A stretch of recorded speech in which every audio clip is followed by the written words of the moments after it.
একটা কথা বলি, যে কথাটা হচ্ছে যে বাংলাদেশের মানুষ কখনো আর ভালো মানুষ, সৎ মানুষ, শিক্ষিত মানুষ, ভদ্র মানুষ তারা রাজনীতি করতে আসবে না।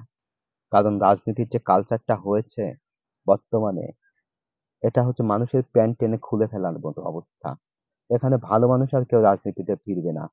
কেননা বাংলাদেশের রাজনৈতিক কালচার যে প্রতিহিংসা, যে ধ্বংসাত্মক ক্রিয়াকলাপের মধ্যে জড়িত হয়েছে, তা এ জাতির জন্য বড়ই দুর্ভাগ্য। বাঙালিকে বলা হয় বীরের জাতি। হ্যাঁ, বাঙালির ইতিহাস বীরত্বের ইতিহাস। পিছনের দিকে তাকালে সেটাই আমরা দেখতে পাই।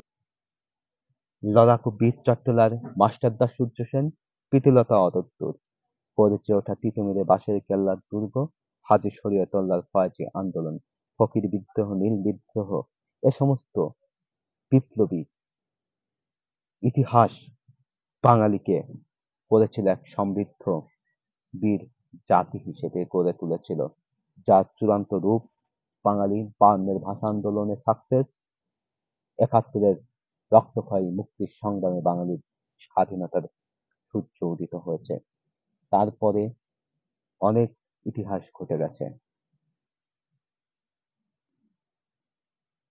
যেই ইতিহাস বাঙালিকে বারবার কলঙ্কিত করেছে, যেই ইতিহাস বাঙালি জাতিকে বারবার অন্ধকারের দিকে ধাবিত করেছে।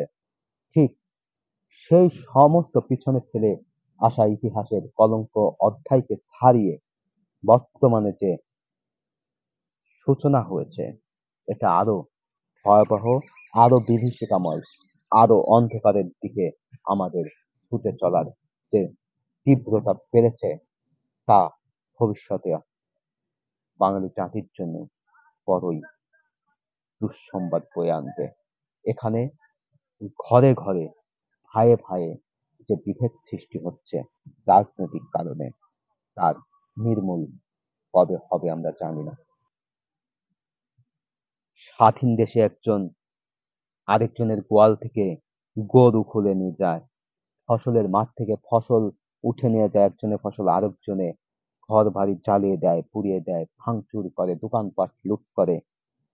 এটা কি একটা সভ্য জাতি, একটি সভ্য সমাজে এগুলো চলে? বাঙালি এভাবে যদি প্রতিশোধের আগুন, যদি দাবদাহ যদি চারিদিকে ছড়িয়ে পড়ে, সে আগুনে পুড়বে দেশের মানুষ সকলে, সেই সাথে পিছিয়ে পড়বে দেশের অর্থনীতি। লুণ্ঠিত মানবতা, মানবতা যেন আজ মুখ থুবড়ে পড়েছে। আইন শৃঙ্খলার নীরবতা এবং কোথাও আইন শৃঙ্খলার সঠিক প্রয়োগ নেই। আজকে অপরাধীরা ছাড়া পাচ্ছে, দোষীরা ছাড়া পাচ্ছে, তারা যেন দাপিয়ে বেড়াচ্ছে, আর অপরাধীরা আজকে দেশের মব সৃষ্টি করছে। অন্যদিকে আপনি ভালো মানুষ, সৎ মানুষগুলোকে কারাগারে নেওয়া হচ্ছে। এগুলোর বিরুদ্ধে জাগ্রত বাঙালি মুক্তি সংগ্রামের সূর্য সন্তানেরা আবার গর্জে উঠবে। সকলে ভালো থাকবেন, সুস্থ থাকবেন।